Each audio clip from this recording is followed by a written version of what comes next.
Start பண்ணுறேன். வணக்கம். இன்றைக்கி மிக சிறப்பாக யூனியன் பேங்க் ஆஃப் இந்தியா வந்து யூஜீனியஸ் 3 அப்படின்னு 3வது முறையாக இன்றைக்கி quiz competition, all India quiz competition நடத்துகிறாங்க.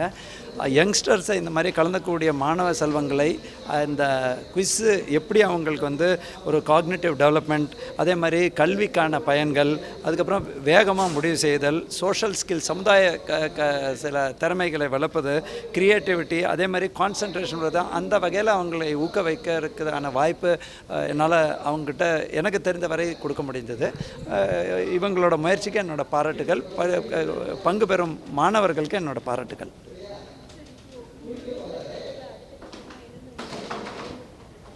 என்ன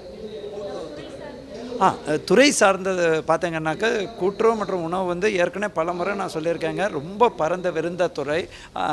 எல்லாரும் அதை வந்து ஒரு நியாய விலை கடைகள், ஒரு 37,000 நியாய விலை கடைகளை கண்ணோட்டமாக பார்க்கக்கூடிய நிகழ்வு இருந்த போதிலும், ஒரு பக்கம் உணவு பாதுகாப்புக்கு நியாய விலை கடைகள், இன்னொரு பக்கம் கூட்டுறவுங்கிறது வந்து நாட்டுக்கு தேவையான யாரை கேட்டாலும் ஏதாவது ஒரு வகையில் நீங்கள் கூட்டுறவில் சம்மந்தப்பட்டிருப்பீங்க.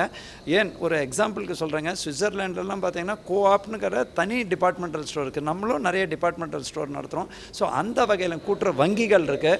அபெக்ஸ் கூட்டுறவு வண்டி, மாவட்ட லெவலில் இருக்க கூட்டுறவு வங்கி, அதே மாதிரி பிஎஸ்சிபிங்கிறது வேளாண் சங்கங்கள். இது எல்லாத்து மூலமாக நம்ம கடன் வழங்குவதை மேம்படுத்துவது. கடன்னா 26 வகையான கடன்கள் வந்து கூட்டுறவு வழங்குறது. அது மட்டும் இல்லாமல் டிபாசிட்டும் எப்படி யூனியன் பேங்க் ஆஃப் இந்தியா அதுக்கு இணையாக நம்ம சொல்லக்கூடாது. கூட்டுறவுங்கிறது ஒரு வித்தியாசமான மக்களால் சேர்ந்தக்கூடிய ஒரு உரிமை. அது இல்லாமல் நம்ம உணவை ப்ரொக்யூர் பண்ணுற கடமையும் இந்த துறைக்கு இருக்குது. வேளாண் துறையோடு இருந்து விவசாயிகளோட இப்போ செப்டம்பர் 1ஆம் தேதியிலேருந்து நம்ம இந்த ஆண்டுக்கான கரீஃப் ப்ரொக்யூர்மெண்ட்டுன்னு சொல்லுவாங்க.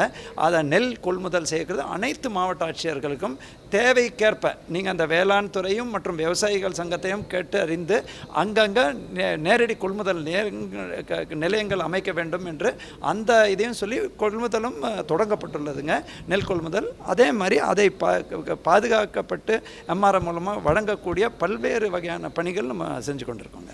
கூட்டுறவு சம்பந்தமான விழிப்புணர்வு பொதுமக்களிடையே வந்து குறைஞ்சிருக்கா இல்லை அதிகரிச்சுட்டே வருதா? என்னோடது இது என்னென்னா, கூட்டுறவு வந்து ஒரு காலத்தில் நம்மளோட 1890 அந்த எண்டில் ஒரு வறட்சியின் காலகட்டத்தில் இதோட முக்கியத்துவம் வந்து இந்தியாவிலே பலருக்கு தெரியாதுங்க. முதல் கூட்டுறவு வங்கி, கூட்டுறவு சங்கங்கள் எல்லாமே தமிழ்நாட்டில் தான் தொடங்கியிருக்கு. எப்படி மற்ற திட்டங்களுக்கு நம்ம எடுத்துக்காட்டாலும் அப்படி இருக்கு. அதில் என்னென்னா, அதை சிலர் வந்து அதை அப்படியே டேக் ஃபார் கிராண்டட், அது இருக்குது, நல்லபடியாக செயல்படும், அது நமக்கு இந்த அளவுக்கு தான் அப்படிங்கிற மாதிரி திங்கிங் இருக்கக்கூடாதுன்னு தான் முதலமைச்சர் பல்வேறு திட்டங்கள் சொன்னாங்க. அதே மாதிரி நெபார்டு வங்கி அது நிறைய உறுதுணையாக இருந்து நம்ம அந்த விளிம்பு நிலையில் இருக்கக்கூடியவங்களுக்கு உதவ செய்யக்கூடிய வகையில் அது செயல்படுது.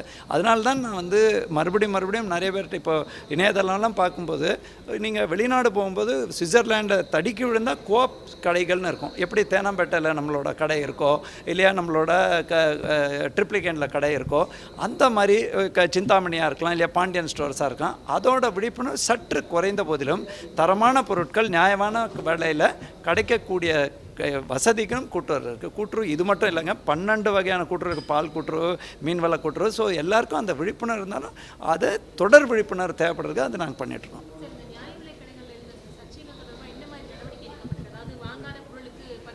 அது தொடர்ந்து நான் எல்லாருக்கும் சொல்கிறது என்னென்னா, 37,000 கடைகள் இருக்கும்போது அப்பப்போ ஏதாவது ஒரு இடத்தில் ஏதாவது ஒரு பிரச்சனை இல்லாமல் இருக்காது. அது பெரும்பாலும் நம்ம கட்டுப்பாடில் இருந்தால் கூட ஒன்று, இந்த அரிசி வந்து கடத்தல், அதற்கு யாரும் துணை போகக்கூடாது. இன்னொன்று, வாங்காதவங்களுக்கு பொருள் கொடுக்கக்கூடாது. ஸோ பொதுமக்கள்கிட்ட என்ன சொன்னால், இது ஒரு இலவச திட்டம் இல்லைங்க, உணவு பாதுகாப்புக்கான ஒரு திட்டம். அதையும் இப்போ சத்துணவு பாதுகாப்புக்கு மேம்படுத்துவதற்கு நம்ம போகும்போது அதற்கு தொடர்ந்து விழிப்புணர்வோடு இருங்க. அதே மாதிரி ஸ்மார்ட் கார்டு வைங்க. உங்களுக்கு தேவையில்லைன்னா அதை வந்து நம்ம தேவையில்லாத பொருளை நம்ம வாங்கி வெளியில் விற்கிறதெல்லாம் தவறான செயல். பட் அதே இடத்துல எங்களோட சிவில் சப்ளை சிஐடி மூலமாகவும் நம்ம சீமா அகர்வால் ஐபிஎஸ் டிஜிபியே இருக்காங்க, நிர்மல் சார் இருக்காங்க, எல்லை பகுதிகளில் அதே மாதிரி உள்ள எல்லா இடத்துலையும் கண்காணிப்பு வருது.